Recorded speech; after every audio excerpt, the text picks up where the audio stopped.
Hello everyone and welcome to the Lakeside Theatre for one of this year's final Essex Book Festival events. We always leave the best to last, so you'll be pleased to hear. Firstly, I'd like to say a huge thank you to the Lakeside team who are just so consistently brilliant. So thank you so much, all of you.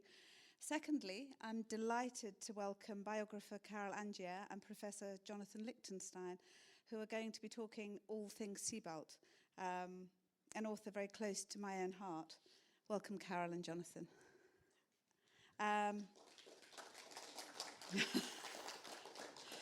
Just a little bit of housekeeping. Jonathan and Carole will be chatting for about 45 minutes, after which there'll be an opportunity to join in the conversations with the Q&A sessions. Enjoy, everyone. Thanks. Thank you so much. I had this great treat of reading this beautiful book, and so felt I knew Carole before I met Carole, but I've just met Carole, and that's a great treat too. Of course, I'm sure people here know about Sebald, and I'm sure are aware of his work. This piece of biography is a compelling read. It moves you in a way that it sort of fills up gaps from the books, and it's a page turner as well. And what I think it did for me was illuminated a way of thinking, a way of articulating how we think about mourning, grief, suffering, and the Holocaust.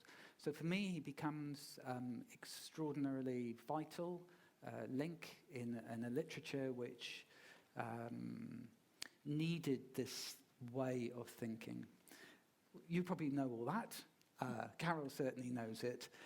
I'd like to really talk a bit about Carole's process, but before we do that, Carole, I wondered if you could read a piece of your wonderful book. Well, thank you. Yes, I mean, I'd be glad to. I start the book, the big question about biography, of course, is why write a biography of a great writer? Well, partly because we love his work, and anything that you love, you want to know more about. That's my experience anyway. But also I wanted, of course, to understand something about about his process. How had this unique writer, how did this unique mind develop and so on. So in the beginning of my biography, I call it Beginnings, a bit obviously. And so one of the things I look at the beginning is a key thing about Sebald's writing, which is the relationship of time relations. He, both in the themes of his book, starting with the first great prose book, which we've got here, Vertigo, in which you get repetitions of the same journey made hundreds of years apart. So you connect these times. He's always connecting times. He ends up wanting to abolish time, really. And when you get to Austerlitz says he sometimes feels that time doesn't exist, that it's just a series of interlocking spheres, and that the living and the dead can cross back and forth and meet each other. And I think that's Sebald's deepest wish. So I want to read a bit at the beginning about time and how he deals with it. One of Sebald's best-loved books, Nabokov's Speak Memory, and of course it's a bit why I call the book Speak Silence, begins, "The cradle rocks above an abyss, and common sense tells us that our existence is but a brief crack of light between two eternities of darkness." It continues, "I know of a young chronophobiac who experienced something like panic when looking for the first time at homemade movies that had been taken a few weeks before his birth, in which, of course, he is as absent as if he had already died. Sebald echoed Nabokov in a letter to his friend Marie when he sent her a photo of his sister Gertrude and his friend Sepp Villa, taken 6 months or so before he was born. It's outrageous, he told her. They clearly don't miss me. And in After Nature, that's the first of his published works, it's, as you'll all know, an epic poem, long poem, he records a more serious glimpse into the eternity of darkness before his birth, an extreme collapse of time. On 28th of August 1943, he wrote, his mother was on her way home from Bamberg, where she had been staying with his father on leave. But during that night, hundreds of aircraft flew in to attack Nuremberg. Mother, he went on, got no further than Fürth. From there she saw Nuremberg in flames, but cannot recall now what the burning town looked like or what her feelings were at the sight. He doesn't explain, he never explains, but this is plainly a case of trauma, unable to be registered or recalled, the first trauma of his own life. For on the same day, his mother realized that she was with child, and the child was himself. And years later in Vienna, when he saw Altdorfer's painting of the city of Sodom on fire, and I quote, I had the strange feeling of having seen all of it before. And a little later, crossing to Floridsdorf on the Bridge of Peace, I nearly went out of my mind. Perhaps like so much in Sebald, this is pure quotation, an echo of Nabokov and no more. But his mother, Rosa, did travel through Nuremberg on the 27th, not 28th, of August, and stay in Fürth. And during the night of 27th, 28th, there was a huge raid on Nuremberg, an RAF raid, of course. 1,500 tons of bombs were dropped and thousands of civilians died. It was a cloudless night and very dark because there was a new moon, but the firestorms blazed so fiercely that a scarlet light lit up the sky as high as the bombers dropping their loads. Rosa told the story many times to her children, and it was certainly true. The only detail that Sebald changed was the fact that he and his mother were not alone, since Gertrude, that's his elder sister, age 3, was with them. She doesn't remember the scene, only her mother's story of it, and rationally the same was true of her unborn brother, except that he was W.G. Sebald, and his imagination would be soaked in the blood of that war. Whatever was true of the handful of cells he was in August 1943, it would nearly drive him out of his mind. The coincidence of events is one of the main movers of Sebald's imagination, and his birth on 18th of May 1944 is the most important and appalling example because of what was happening in the German Reich at the same time. If there is one thing that drove W.G. Sebald to write, even more than the silences, even more than the insane memory of seeing Nuremberg on fire from the womb, it was this. He said it over and over again in different ways, just as he was born in a remote corner of the Alps, untouched by the war, and was being pushed in his pram through the flowery fields, Kafka's sister was being deported to Auschwitz, along with hundreds of thousands of people from Hungary, from Corfu, from the whole of the Mediterranean. Quote, it is the simultaneity of a blissful childhood and these horrific events that now strikes me as quite incomprehensible, he said. I know now that these things cast a very long shadow over my life. And it seems to me unjust, so to speak, that I was allowed to grow up in this peaceful valley, and I don't really know how I deserved it. When I hear these words, I think that that is how all Germans should feel. Indeed, how all people should feel who lived through a terrible time and could have done something, or couldn't have done anything, like the infant Winfried in his pram. But he is the only one, or the only one I know, who suffered from survivor's guilt, though he had nothing to do with it at all.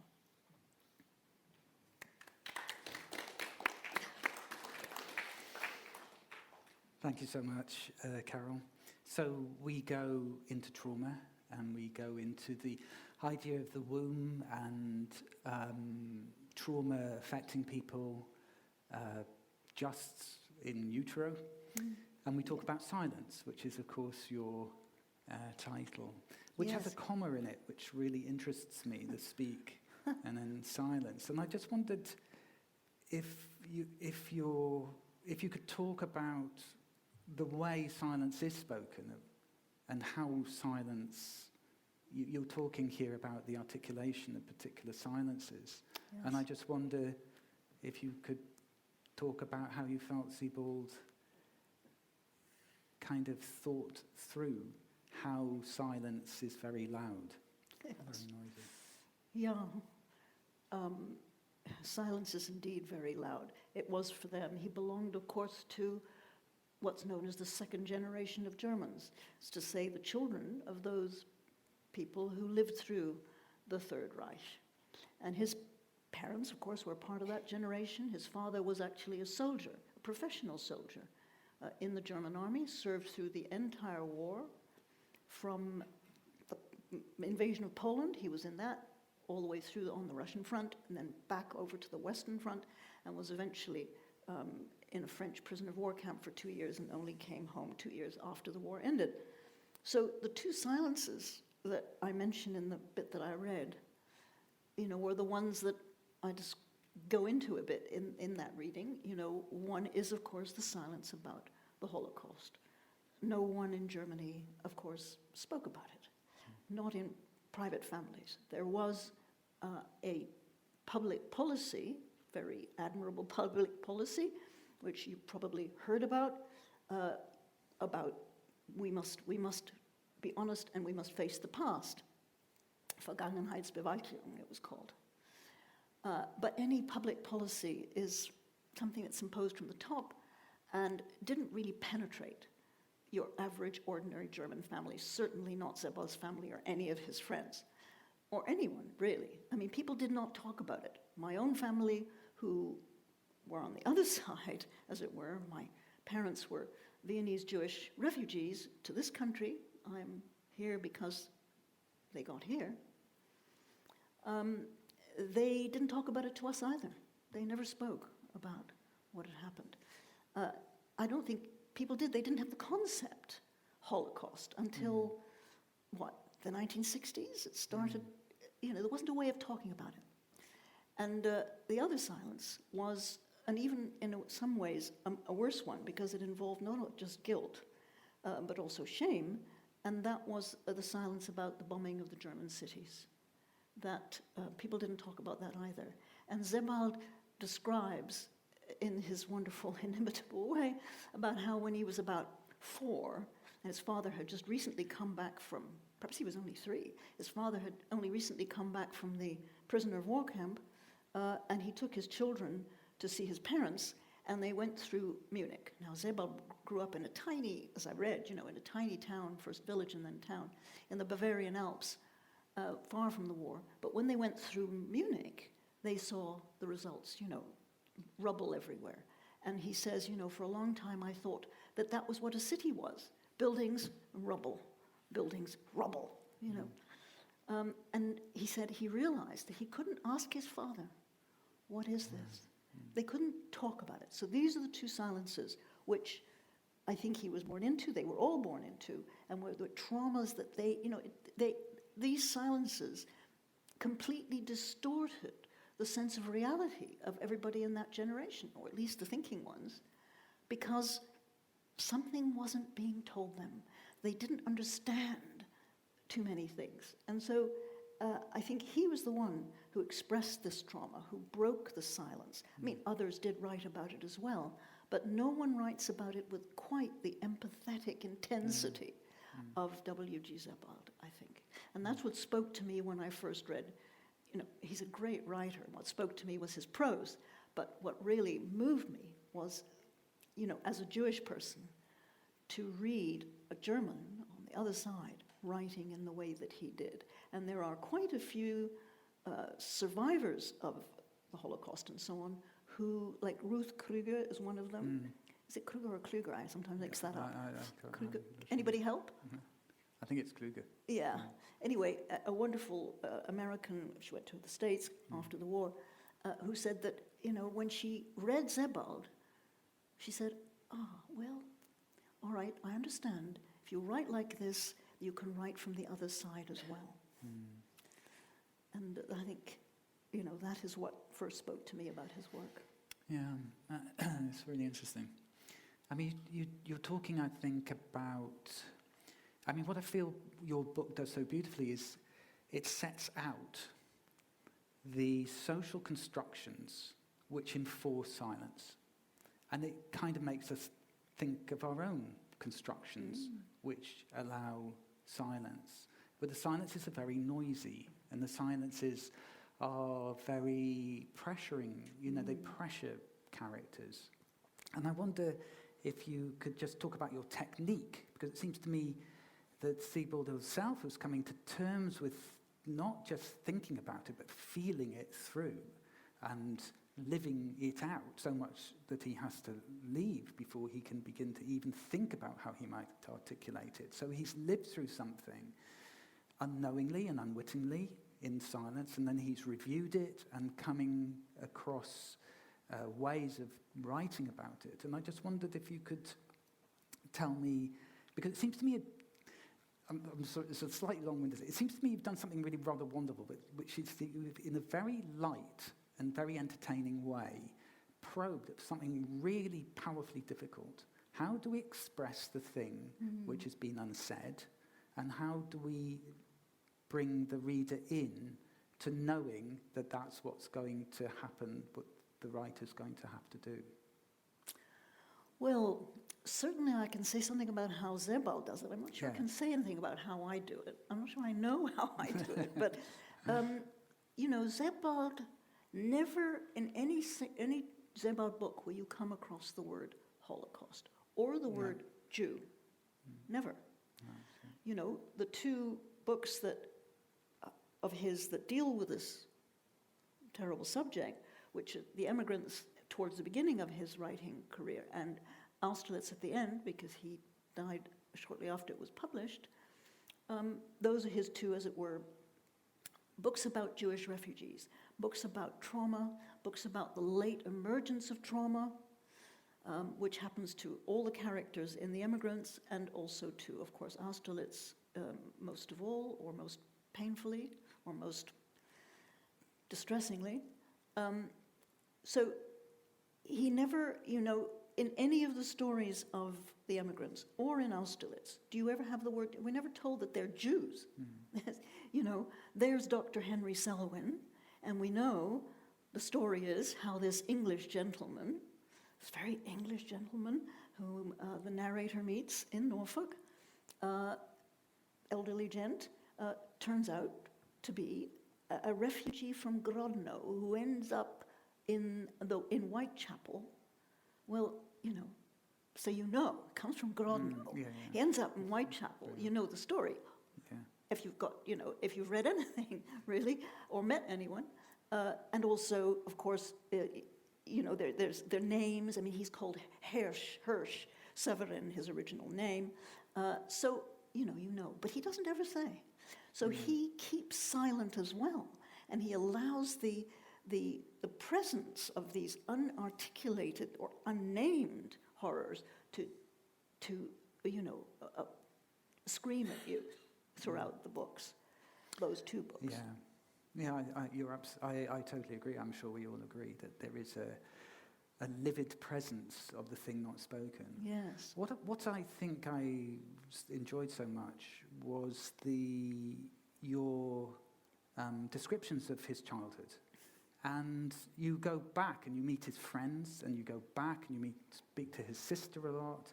And it seems to me that you reveal the embryonic struggle. You know, you notice that something is slightly off, but we don't know what is off when you describe it. I love the story about the butter.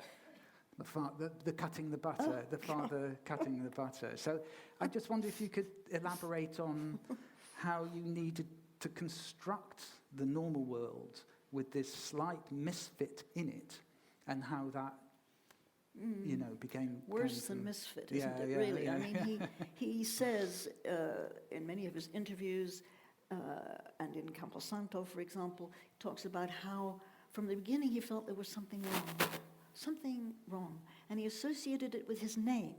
His real name was Winfried. When he came to England, he called himself Max because he didn't want to come to England with such a Nazi name. Winfried, well, that was one of his reasons. Another reason was because Winifred is, of course, a woman's name in England. And so whenever he went to the doctor and he was waiting in the GP's, they call, Miss Sebald, you see. So that was a reason too. But the main reason was because Winfried was one of the allowed and indeed almost prescribed Nazi names. You could be Siegfried and Winfried and all these things. So he just felt there was something wrong. And then he also felt that there'd been some sort of silent catastrophe that nobody was telling him about. And also, so these misfits. And of course, with his father came to stand for him for Nazi crimes. His father being, as I said in my introduction, a soldier, professional soldier. It was, I came to think, and I say in my book, I think, somewhat unfair to his father. Both of his sisters, his elder sister Gertrude and his younger sister Beate, they both loved their father and said that he was the warm, loving parent, really. Mm-hmm. And the mother was a rather more controlling, sort of ambitious, socially ambitious person. So I think he was unfair to his father. His father wasn't really a Nazi. He was certainly not a fanatical Nazi. He belonged to the Social Democratic Party for his entire life. Now that is absolutely unusual for a military man. So it was a lot, But Max, as I think of him, constructed his father in his mind as, and I mean, you can understand why, as the Nazi. And so things happened like the one that of course his father was also a very, very authoritarian, old-fashioned German father who had the idea that his will must be obeyed and so on, which, I mean, young Winfried, or even baby Winfried, resisted furiously from the very beginning. I mean, I've got photographs in my book, because, of course, you've got to have photographs in a book about Sebald, right? And I've got some hilarious photographs that, there's little Winfried, aged like 3. Yeah. His father's just come home, and they're sitting there all done in their best, Sunday clothes. And his sister Gertrude is like smiling, and at last she's got her father back again, you see. And little Winfried is like this. And throughout, he was always resistant. He wouldn't have anything to do with any of this, and he rejected his father. So the story that you told was, that was when he was a little older, of course. Yeah, and they were story sitting about the butter. Yes. Yeah. And they were, at breakfast or whenever it was, having a meal, and father was tremendously, everything had to be he was, classic kind of stereotype German. Everything had to be orderly. Ordnung muss sein. My own darling father, who was Jewish, was nonetheless like that himself. So I recognized it. So, Max, or was Winfried, as he was at the time, only wanted to annoy his father, so he did that. He cut a slice of butter, crooked like that, off the edge, you see. So Georg, his father, went and cut a slice absolutely straight, you see. So another minute, so they eat that, and then Winfried does another cut like this, you see. And of course, after they'd done it about 3 or 4 times, suddenly Georg realized it was a tease. It was was more than a tease. And so he stood up and he slapped Winfried hard on the face. And I mean, I think that was the last time he ever hit his son. Yes, your book says that. Yeah. But there was that, and there was something even worse. When Winfried was older, like 16 or 17, and he had a friend visiting from French-speaking Switzerland. His friend Andre was visiting, and he would not speak to his father anymore. But whenever they met, and Andre told me this, whenever they met Georg in the corridor of the flat, Winfried would go, Charlie Chaplin's satire of Hitler, and can you imagine? And poor Georg, what was he to do? So I just say there, Andre understood how hard it was to be a German son, and how hard it was to be a German father. Yeah, thanks. The one thing within this sort of utterly extraordinary childhood where you have to cut the butter straight, and if you do, you will be corrected, was the grandfather. And it seemed to me that was so revelatory in the book, this warm, passionate, and very full relationship with 2 things, the grandfather in nature, And I wonder if you could talk about that and how you went about finding that, because there seems to me a deep and beautiful love affair with his grandfather, which seems to sort of illuminate some of the writing in the books. It does. Think of Dr. Henry Selwyn, a much older man. You see, there are a lot of older men in his stories. The Rings of Saturn, all of the writers are, of course, dead, so they count as old men in some way. He had a love for old men that came from his love for his grandfather. And his grandfather was basically his father, for the first 3 years of his life before his real father came back from the POW camp. And he always tells it in this way, you ask me, where do I get the information from? Some of this, or most of it, comes from his own interviews that he gave people, including me. I was privileged enough to interview him twice, and he told me this story, and he told all his interviewers this story, that there he was in this little family, his grandparents, his grandfather whom he loved and who was kind to him, and his mother whom he had loved, and his older sister whom he loved, and then he said, all of a sudden one day, this stranger appeared and claimed to be my father. So there was this kind of, from the beginning, and of course it was common amongst German families at that time. Indeed, probably also many British families. Fathers came home, when they did come home, of course, from the war, often late. Those who, for example, survived Japanese prisoner of war camps, who would have been similarly deeply traumatized men, and physically terribly reduced, very similar, and there could be great problems then for the family to coalesce or admit the father in under those circumstances. So that is really, a key account really of his childhood experience. Yeah, so we have the bountiful grandfather in nature. We have the return of the deeply traumatized father who's fought unusually on the Western Front and the Eastern Front. And we know that the Eastern Front was a very terrible place. And then he goes, he sees this film, doesn't he, which we talked about, and then he goes to Manchester. And I just wonder, is there a piece of writing which you could read out now? Would that be a good time? Well, I was just thinking, it would be nice to hear your words in the book, but am I springing that on you? Yes, you are, Rod. Okay. I'm not sure I can find it. One of the funny things is, because Sebald's own writing reflects his rejection of normal time relations, so, he classically doesn't have standard plots. And in fact, I've found it quite difficult always to find in a Sebald book where there was something I wanted to read, or because it doesn't follow a normal. Now I do tell a normal chronological story, really, so it should be easier in my book to find it. You feed the works into the chronology, so you talk. Yes. Anyway, I was just wondering if is there a piece you'd like to read? Well, no, I've read. Well, there was, but no, I think I've read enough, haven't I? I read quite a long time there. Okay. Well, we should carry on then. Okay, so there's the grandfather. Have we said enough about the grandfather? He always said, I think that many of the things that we love him for in his writing, he got from his grandfather. So you mentioned, the love of nature. Sebald, and Andre told me this again, Sebald knew every plant, every tree, in the whole of his area there in the Bavarian Alps. He got that from his grandfather.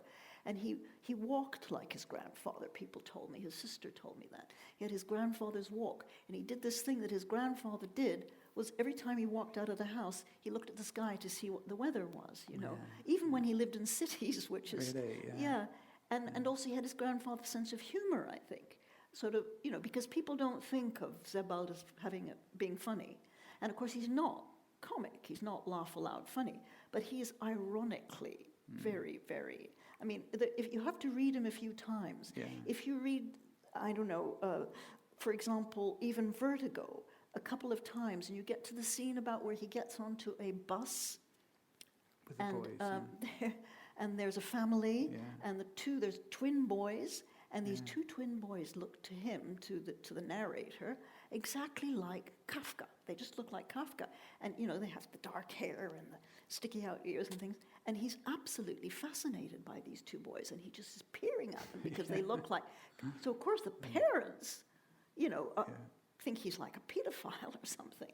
And so when he asks if he can take a photograph of the two boys, and they're outraged, of course, and they say no. And the way that he tells all that is really funny, actually, when you come down to it. So there are a few episodes that are humorous and are funny in the books. I think one of them is the return to Manchester. We have Sebald, who's, I think, really unusually engaged with nature, and I think this kind of Rousseau-esque landscape descriptions and skyscapes and mountainscapes are absolutely wonderful. Wonderful, I think. And then he comes down, doesn't he? So how old is he when he moves from the top down to the? You mean when he does that? When he does that walk? No, when he does, he moved. They move house. The family moves house. Oh, I see. Right. He was 8. Was he only 8? Yeah. So he was born in a very small village called Wertach in Allgäu.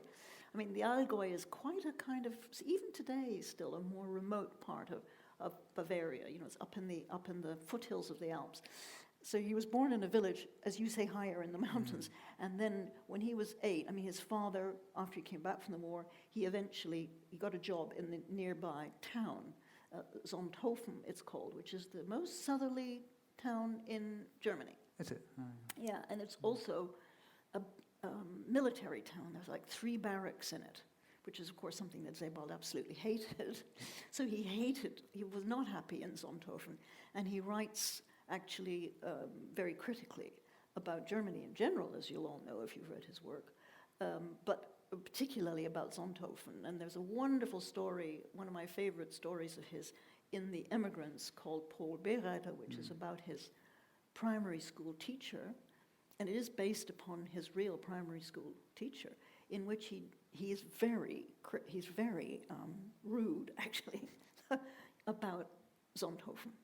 And he calls it, one of the characters calls it a miserable nest. It's a hideous, miserable dump, and they're all Nazis, basically, which, of course, they were during the war. So the Sonthofeners have never actually forgiven him. And I actually was invited to do a talk like this, an interview, in Sonthofen a couple of weeks ago. And I was quite scared, because I thought, how are they going to respond? But they're slowly coming around to realizing that they have a great man. Are they? Yeah. Yes. When I first went there, I was really interested because when you drop yourself into the narrative of the biography, I love that energy because it sort of connects. Well, I'm glad you do. Some people don't. Yeah, I can see why, a purist might. To me, it links me with you. Well, it's the truth, But one of the things you talk about was this meeting you had with 3 friends of his school friends. Yes. And they say in the shop, I wonder if you could talk about that ambivalence of wanting to tell information and withholding information. Well, biographical interviewing, and everybody knows, you tell them honestly that you're interviewing them in order to write a book. So they kind of know that that's what's going to happen. But then when you're chatting to them, you get to be sort of friendly and everything, and they sort of, your idea is to get them to relax and tell you everything, of course, which, if you're lucky, sometimes happens. And so it's a form of, it's a very ambivalent and ambiguous activity, and I realize that it's not always morally completely immaculate. And in the case of these ladies, what happened was that this is in Wertach, in the little village where he was born and left when he was 8. But he did go to the Volksschule, the primary school there, for 2 years. And so I met someone there who was the head of the tourist bureau, and I asked her if she could find anybody who'd been to school with him. And she turned up these 3 ladies, you see. So I met 3 ladies in a cafe. They were all my age, so in other words, his age, in other words, old. And so it was like, I mean, he'd been dead 20 years, and the book that he'd written, Vertigo, in which their village appears, in which he writes about the village and the villagers, I mean, that was published back in 1988 or something like that. Yeah, So how many yeah. years ago is that? My maths are terrible, but it's a long time ago. Yeah. And they were polite and nice, but it very soon came out that they were still furious at what he'd written about their village, and what he'd written about them. And so I said, well, you know what, for example? And of course, one of the things they did was they kept retreating into Allgäuerisch, which is a dialect, which is completely impenetrable. And so I would never understand what they were saying, and then I would have to remind them, and then they would switch back to German, which I could understand. But anyway, they said, oh yes. So I said, what did he say about you? So he said, well, he said we had thin hair, which he does say, actually. But then they laughed. They realized that was quite funny. But, they would always then, I would ask them things that they didn't really want to tell me about who had told him these stories, the village stories, for example. And you could see that they were sort of looking at each other. One of them was a bit the leader. She was the most, she was called Irmgard. And Irmgard was quite often like, do this to one of the others. If one of the others was kind of revealing something that she didn't. And they did actually all tell me something, all three of them, which turned out, I think, not to be true, and was a kind of protection of their village. That they didn't want two things, actually, that it's particularly to with illegitimacy, which is a terrible, terrible makel, a terrible stain in a village of that kind, at least all the way back then, when they were children. And they didn't want to tell me that really one of the characters that Sebald describes in Vertigo is someone who has an illegitimate child, and by a Turk. And they said, no, there's no such thing, nobody, that's not true. Whereas afterwards, when I talked to Gertrude and various other people, they said, of course it was true. There was a Turk, he was called Ekrem, and, I can't remember now the name of the friend, Rosie, I think, Berthold, had a child by him. So, they covered up. They didn't want me to reveal these things. It's a very, who is it, was I saying to you? Janet Malcolm in her wonderful book about, journalism and so on. And she says that a journalist, a writer, is always selling somebody out. And I think, I have to admit, that's true. And I looked at these ladies and I thought, they're wondering what I'm going to write about what they've just said. And then it's an endless thing. Then critics write about me. There's no end of writing. I think the point of resistance is, apparently trivial. And of course, this is part of covering up, isn't it? The essential, what was your involvement, and how did you live through the war, and how do you live with the war afterwards? So I think this is what's really interesting about. Yeah, I didn't ask them that. No, but I think that's but often the point they did say, for example, in that village, they still exist. There are these huge paintings on the side of the buildings, many of the buildings, in several of the villages around there. But there was a painter of the time called Angier, who was a terrific Nazi, and he painted these, almost like socialist, communist, these peasants and all the rest of it looking very, very healthy. But what about the coat hanger? Can you tell the story about the coat hanger? About? The coat hanger. Oh, the coat hanger. I mean, if you want to know the world, it's a very illuminating, it quite shocked me.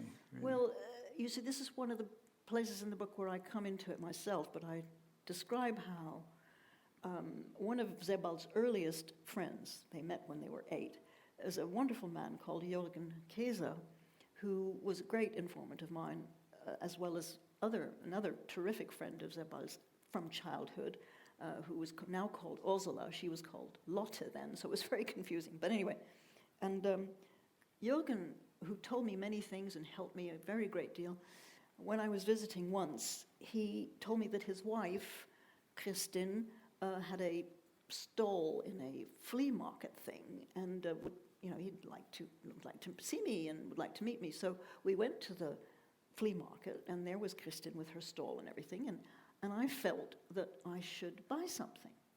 It was all very cheap, so I looked around, what could I possibly buy, and I saw this beautiful scarf, green and turquoise and blue on a hanger, you see. So I said, well, could I see that? And so she took the hanger off the stand, and then she pulled the scarf off the hanger to give it to me. And on the hanger, it had these words. Now, you have to understand, I've told this in the wrong order. You tell stories in the right order, don't you? Zondhoven, as I told you, is a town of barracks and a military town. And one of the places that was there during the war was a training school for Hitler Youth, for, really for like SS young men and so on. And there were a series of them in Germany, and they were called the Adolf Hitler Schulen, the Adolf Hitler schools. And they had one there, and so she pulled the scarf off, and on the hanger, it said Adolf Hitler Schulen. Now, this was in 2016, right? And I mean, it's such a beautiful And I mean, instance, talk about silence. Yeah. Silence descended upon us all.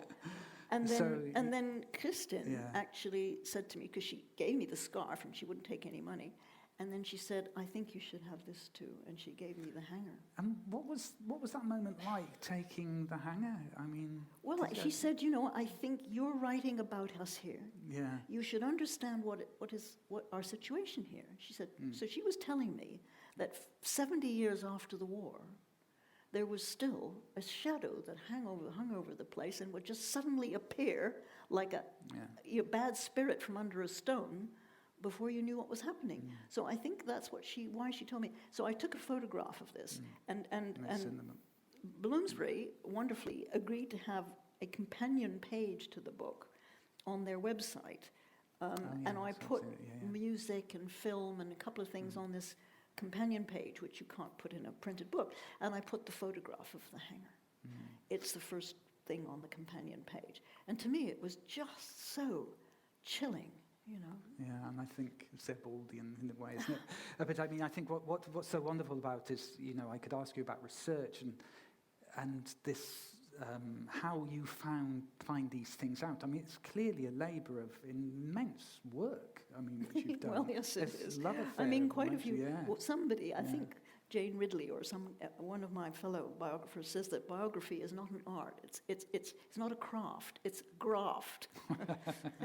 And that's true. It's. And you've taken us through so much. But it was a wonderful adventure at the same time, and biographical interviewing is.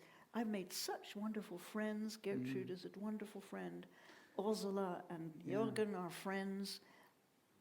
I have passionate, deep friendships, profound friendships. From this. Yeah. Yes, and that happened with my previous biographies too. Because people, there's no small talk. I'm very bad at small talk. And you don't have small talk when you do biographical interview. Course, You walk in, you've never seen this person before. And basically, in 2 seconds, you're talking about the most important things in their lives, in the friend whom they loved and have lost, and they want to talk about it. When you interviewed him, was he aware, or were you aware that you were going to write this biography? No. It never occurred to me. No, really. I was the same age as him, Yeah. and I never imagined he would die. Oh, yeah. And you can't write about living people, not unless they're football stars or something, But because you have to have a finished story, And so it never occurred to me, no. And I don't know what he would think, of course. I mean, of me as his biographer, he'd probably laugh. He'd be delighted. He'd laugh, yeah. I mean, we could go on and on and on. And, but it's 45 minutes. Yeah, and I can go on, and I just don't want to be greedy because I'm sure lots of people have got questions. And I just wonder if people would like to ask questions. But before we do, or make a comment. I think we should give you a round of applause and then ask questions. Oh. Thank you.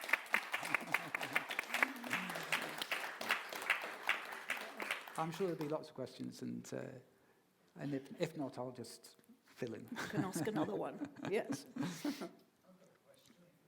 Yeah, Jonathan. Or you could hold it and. Somebody, help is arriving, help is arriving. How's that? That's Yeah. better, yeah. I wasn't expecting you to talk about what you talked about tonight. It's absolutely fascinating because my father, I mean, he was born in, I think, 35. His father is buried in a Japanese cemetery in Japan. You know, he was killed in the Second World War, which obviously traumatised my father, you know, a whole generation of men like that. And you used this phrase, late revealing trauma or something, and I was very interested in that because I think, you know, for me now, I'm just sort of coming to terms with perhaps stuff from my childhood, you know, with a traumatised father, how that passed on, if you like. And, you know, still all the secrecy around this Second World War particularly, and events that went on that, you know, still aren't really spoken about. You know, with the hanger, I found the hanger, the coat hanger, fascinating. I mean, just absolutely fascinating. It's like, I mean, was that just in general use, or do you think it was? Well, I mean, in the town of Zondhofen, this had happened because Jürgen's mother had recently died, and they cleared out her house, and they were, you know, had her, and you know, they'd obviously just got things out of her cupboard, and they hadn't looked at the hanger, you know. Oh, So I see. Right. that's how that happened. Yeah. But I mean, you're absolutely right. You see, and after all, Jonathan himself is in the same, you know, his book, which I have here, is about being the son of a traumatized father. His father was a Kindertransport child. Yes, I remember that now. Yeah. Of course, yes. And you know, you're the grandson of someone yeah. who was actually died in the war and was, you know, Japanese down that front. Yeah, these traumas, I just run through history. I mean, my parents, my family was very, very fortunate. Both my parents escaped and so on, and so did most of their immediate family. I had a few, I think only one person in my whole family was an Auschwitz survivor. But I could see in her children and her children's children, the grandchildren, and now the grandchildren are old enough to have their own children, which they probably will have soon. And it's still there. It's still completely, on some level, on some silent level, dominates their lives. So, and of course, this is true, I suppose, of many family traumas. It doesn't have to be war. There are others, and many people will feel this. And of course, what you echoed or what you brought up was the late emergence of trauma, because this is what both the stories of the immigrants and and Austerlitz are about people to whom, you know, they manage their whole of their prime of their lives to keep the traumas under control, unlike your father, for example, who was always expressing it in some way, you know, but in, of course, an indirect and an unsolved way, and quite a destructive way. But, you know, these people, and it's quite common in certainly Jewish survivors of the war, they just repressed it their whole lives, and so did the Germans, don't forget. It's a kind of a mirror imaging thing. Germans did not face what was going on. What did they do? They built the most prosperous country like that. They reconstructed completely, and they completely covered up the past, you know. But it was only later in life, it's absolutely classic, it doesn't happen to everybody, but it's very classic that these traumas, once the person is, you know, they've finished, they've retired from their jobs, their children have grown up and gone away, and, you know, slowly these things start to reappear in their lives. They can't keep it down anymore. And that's what happens to all the characters in the immigrants and Austerlitz. Yeah, Fascinating. Thank you very much. That's absolutely fascinating. Well, I think this idea of trauma being something which runs down the generation, intergenerational trauma, it has a genetic consequences. It's sort of, we think now that different genes are expressed or emerge. The genetic code is there, but different genes are kind of revealed or within a traumatized, or within an environment which has a traumatized person in them. So you're absolutely right that your family will be dealing with this. And I think this is Sebald's great gift to us, really, because he couldn't make sense of it, because he collapsed. I mean, he had a huge depression, didn't he? He got really... His whole life, I mean, the story of Austerlitz's breakdowns were his own. Yeah. And I mean, his sister, Gertrude, told me a little while ago, she said she reread Austerlitz, and she said, I can't bear it, because I know this is my brother. Yeah. And of course, at the time, you know, this is the thing, we never understand anything at the time. If we ever understand anything, it can be retrospective, but even that is, and then it has its own distortions, of course. But, you know, at the time, she didn't, you know, he managed always to hide and cover up his worst sufferings, certainly from his family. And so they knew that he was having depressions, but not how bad. Yeah. And when she reread that book, after having read my book, she said, I can't bear it. This is, you know, I just recognize my brother. Yeah, and Austerlitz, yeah. Austerlitz is the name of his last book, which was published in 2000, in English in 2000, actually in both languages, early 2001 in German and late 2001 in English. Yeah. And I think that way of dealing with trauma, as you say, you can either be extremely active and defend through activity. Yes, yes.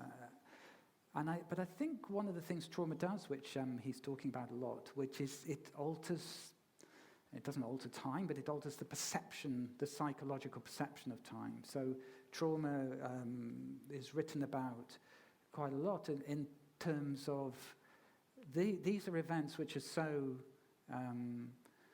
in some ways, intense, colourful, overwhelming, that they don't follow normal patterns of one's everyday life. So they keep coming in on you. And what Sebald's talking about, I think, is a society where those traumas keep coming in on you, and you have to somehow navigate them. And I think that's one of his great optimisms, in a way, is that he does navigate them. For instance, he doesn't die. He does die, but he smokes a lot. But he survives to find a way of articulating what it feels like to be within that temporal, out of slightly odd temporal construction of trauma. So he's helping us to, from my mind anyway, he helps us all think about things which have traumatized us. And I mean, I think the Second World War, soldiers in this country were not allowed to talk about it. That was the advice. They were given leaflets saying, don't talk about it, just go back. So I think we have and all they these... didn't. They didn't. Yeah, many, even So, the most, just soldiers who just fought, never mind Japan, but, on the exactly. continent. They didn't speak. They didn't talk to their children. How do you talk to children about appalling things like that? And yet the child knows something's not being said. Yeah, exactly. The child knows. And that's what he knew so early on, isn't it? Thanks. Are there any other? Yes, up at the back, please. Was your hand going up as well? I shall come to you next. Is that all right? Yeah. I wanted to ask if you'd be comfortable with talking about your family, both your parents that you said were more fortunate in a way that they escaped, and the person in your family that you said was a Holocaust survivor, and how their children and their children's children show the trauma, and how you, as a person who experienced both the more fortunate and less fortunate side of being Jewish in the 20th century, how it brought you to writing the book about Sebald. What's your personal, not correlation, but relationship with writing this book and looking at Sebald's writing everything?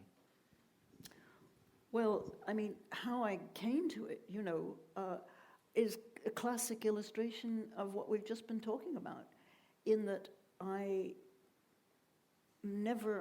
family were secular Jews, so I always identified as a Jewish person, of course, but I didn't interest myself. I didn't know anything about, well, it's not true, I didn't know anything about, but I didn't read about the Holocaust. I didn't think about it until I was 50 years old. That's a turning point in many people's lives, I suppose. But in my case, it was simply that I was already a biographer. I'd written a couple of books, and I was sent The Drowned and the Saved by Primo Levi to read, to review. I had actually not heard of Primo Levi. And I read that book, and I just thought, this is great, great writing, and the most important subject, and I'm going to have to do this at last. And so I just read everything, and I wrote that biography. And then when I had finished that, they all take a very, very long time, I'm afraid, like I take about 8 years. So when I finished that, where was I to go from Primo Levi? There was nowhere to go, because he is the greatest writer of the 20th century, and certainly about that event, in my view, that catastrophe. So, and then other things all happened, but then I suddenly realized, of course, that there was one other place to go, and that was W.G. Sebald, because he wrote about it from the other side, and yet in the way that he did. And so, I went through it from the other side, which to me was, almost more moving, because I had already, you can't help it, I had gone through it on some level long before I wrote the Levi, whereas I had never really thought about Germans and how they felt, and certainly not how that German felt, which was pretty unique, at least in the way that he expressed it. So that's how that all happened, and I'm the same age as Sebald would have been, so I'm really old, and it's only when I've become really old that I've done that whole journey. So if you haven't started on it yet, there's still time. Oh, thank you. That's a very beautiful answer. Was there someone else? Yes, yeah. Oh, yes. I wanted to ask, partly because we will have our own histories as well. Yeah. First of all, I must say it's a wonderful book, and I Oh, thank you. enjoyed it immensely. It was illuminating.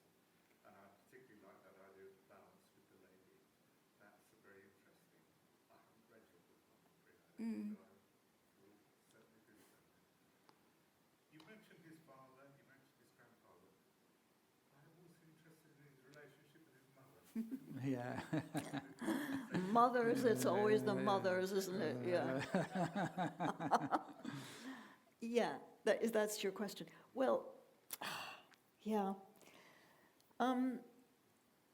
I think his mother and he had a great deal more in common than he had with his father.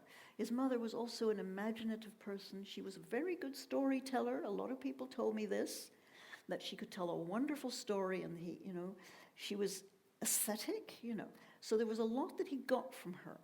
But I think, indeed, you're right to pick this up, that that was also a troubled relationship. In a way, and of course, for the sisters, particularly for Gertrude, the one who became so important to me as a source of information and as a friend, she had terrible trouble with her mother.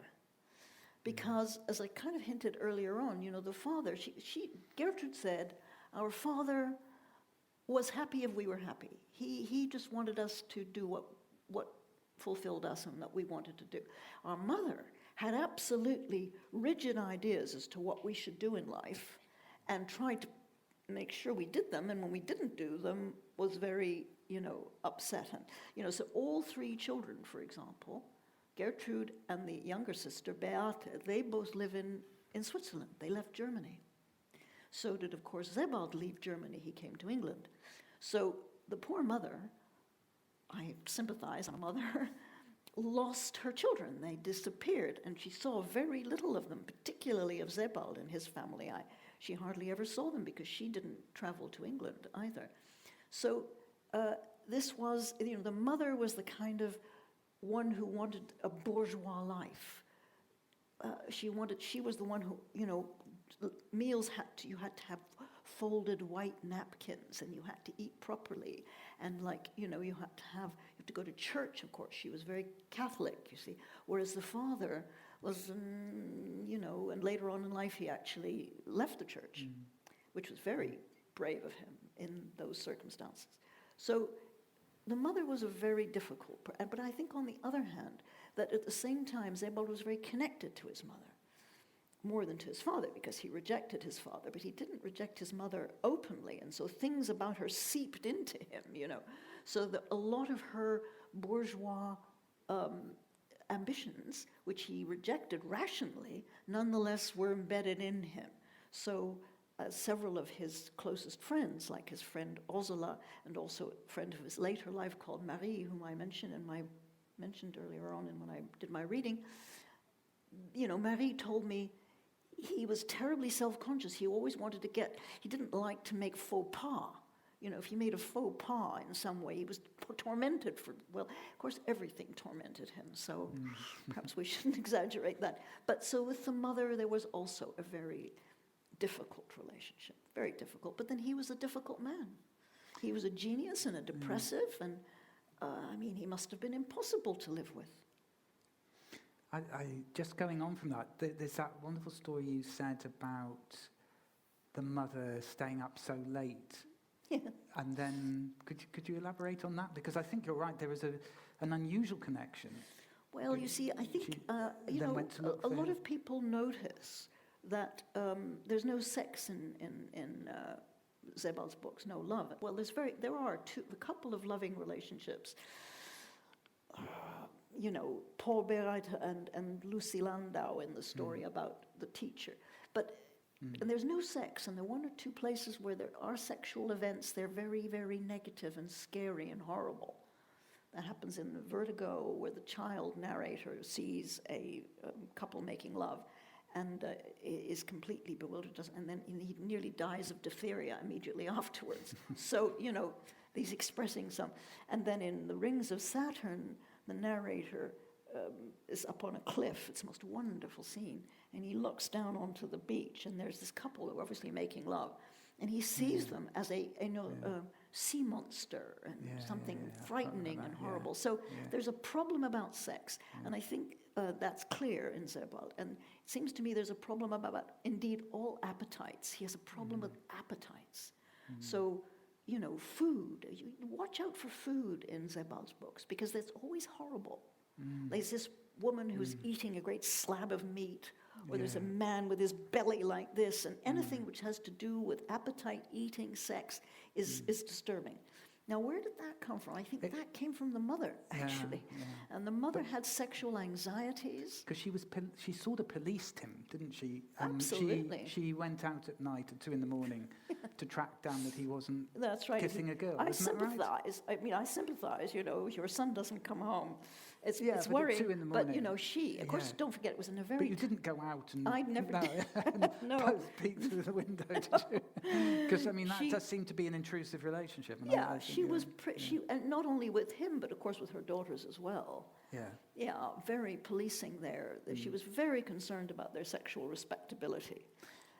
And, of course, this goes back in the family as well, you see, because the beloved grandfather marrying the grandmother, they already had a 6-month-old child. And that was, of course, in the villages where they were living. It was terrible. That poor child, the illegitimate children were treated terribly. And that aunt of Sebald's, he loved her very much. And she was a very damaged person. And she is the first kind of damaged person that he sympathizes with in his life. And she appears in some of the writings as well. And, that was a terrible thing. And then the mother never told them about that. They found Winfried, who was, of course, a researcher from day one, found out about this. And then he went and announced it at lunch one day to the mother's absolute horror, that this family secret was revealed, you see. And then Gertrude said to me, well, my mother once told me that she lost a child before me in 1936. And wait a minute, my parents only married in 1936, you see? And why did they ever marry in November when it was freezing cold? And so Gertrude thinks that probably they married because she was already pregnant and then she lost the child. So she herself nearly, you know. Shame, Yeah, shame, sex and scandal, shame, silence, yet again. Tell your children, you know. yeah. Sorry? He has it. Yes, he had one daughter, yes, yeah. Not illegitimate. No, yeah, Right. one daughter, yeah. Are there anyone else have a question at all? You have this expert here, so yes. Yeah, here comes a thing, because I think we didn't really hear your question, yeah. Reading the books as a British person, but someone who's quite kind of rooted in the local area, like here, but also lived in lots of other countries and worked in lots of other countries. What really struck me, and I think it's partly the use of time, but also the use of photographs, Yes, very important. was how compelling his books are and how deep. And I remember reading Austerlitz when I was in Yemen and it making some kind of sense because the connections are not linear in that way as you describe. Now, I haven't gone into this at all because I was a bit horrified, but I was saying to Ros before this began, I read just in the paper that there was a lot of controversy relatively recently about Sebald and about the fact that he might not have been telling the truth.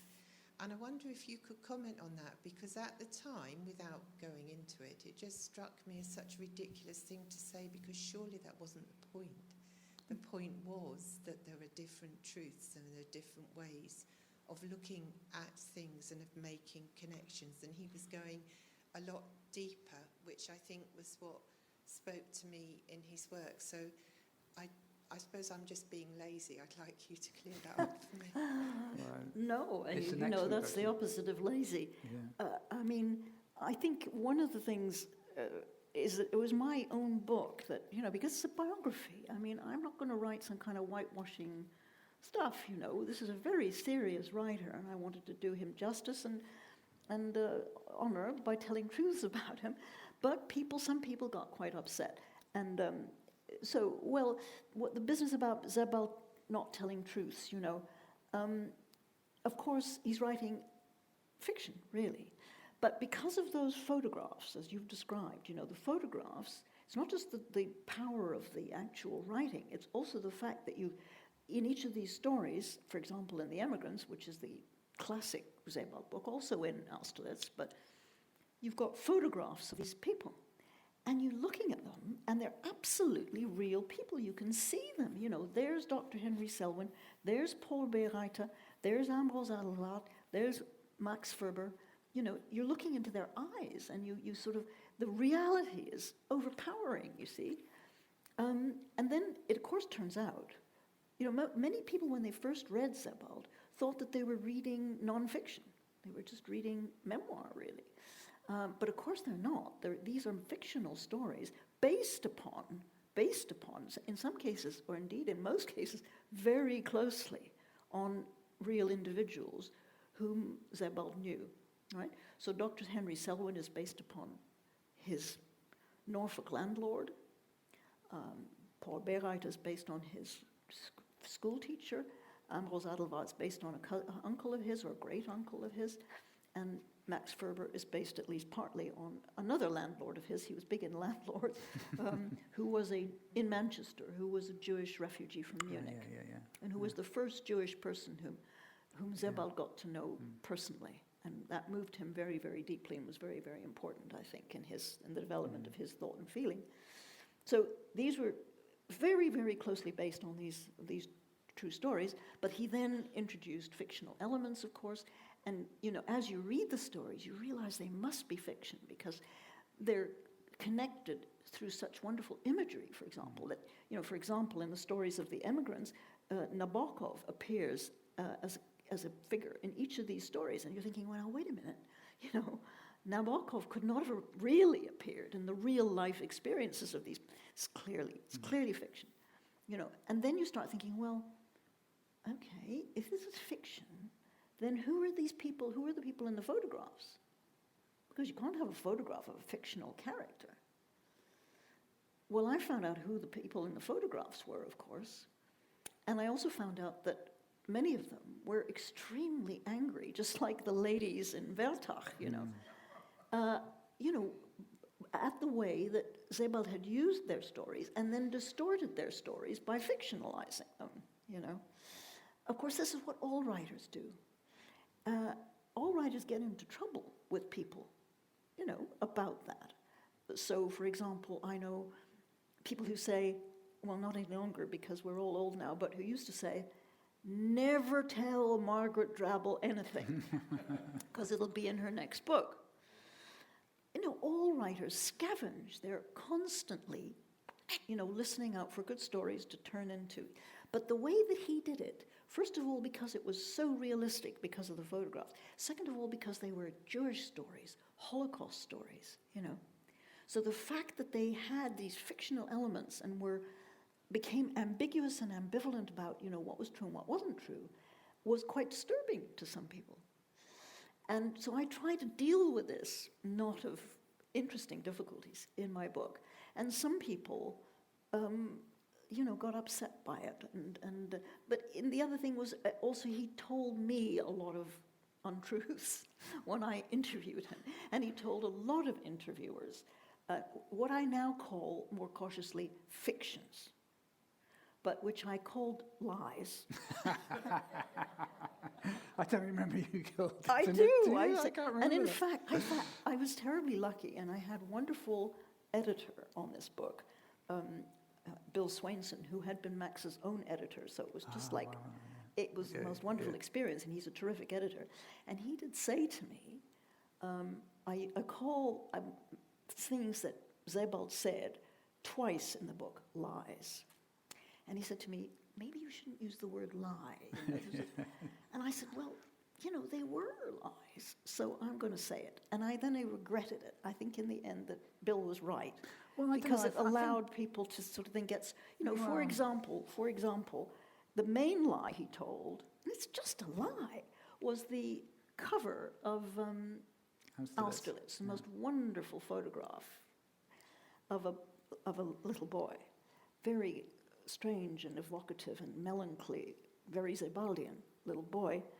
And Sebald told everybody that told interviewers, not me this time, that this was the actual childhood photograph of his main model for the character. And that just wasn't true. It was a postcard that he'd picked up in a second-hand shop, which he always did. And it was a little English boy. Share that if you want to. Yeah, this is it here, the most beautiful, amazing photograph. But this little boy, he was called Jackie Grindrod. He came from Rochdale. And he was dressed up as a page in a Rose Queen's parade, which I did not know this, not being completely British, as you can hear in my voice. But apparently, in northern towns in England, these Rose Queen parades still take place. And he was doing one in 1928 or something like that. And now why did Sebald tell this porky, really?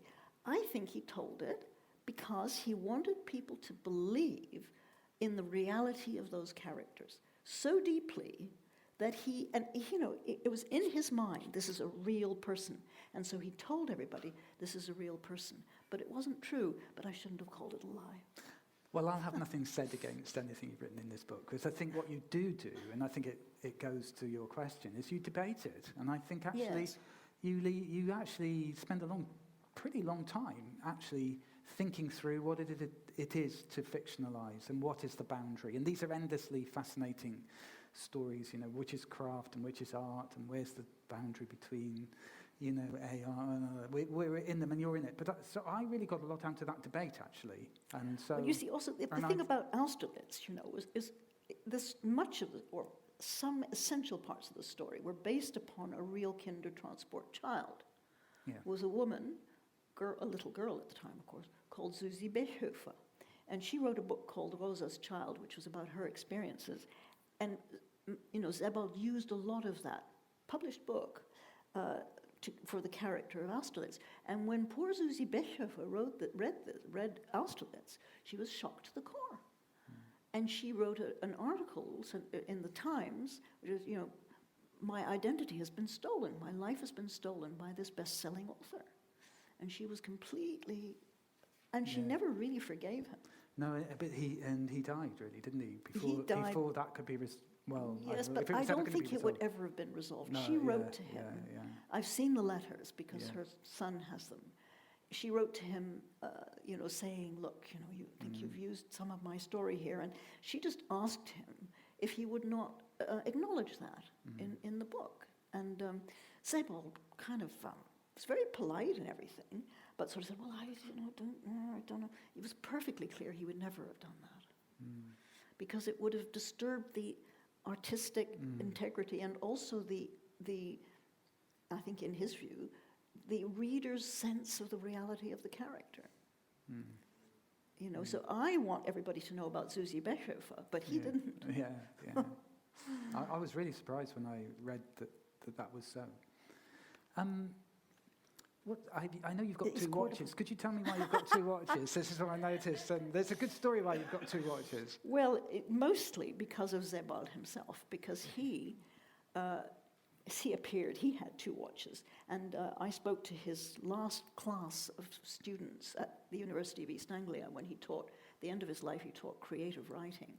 So a couple of his students were terrific writers, of course, and one of them, who's called Luke Williams, is a very good writer, wrote a piece about him called Man with Two Watches, you see, because he noticed that Sebald had two watches, you see.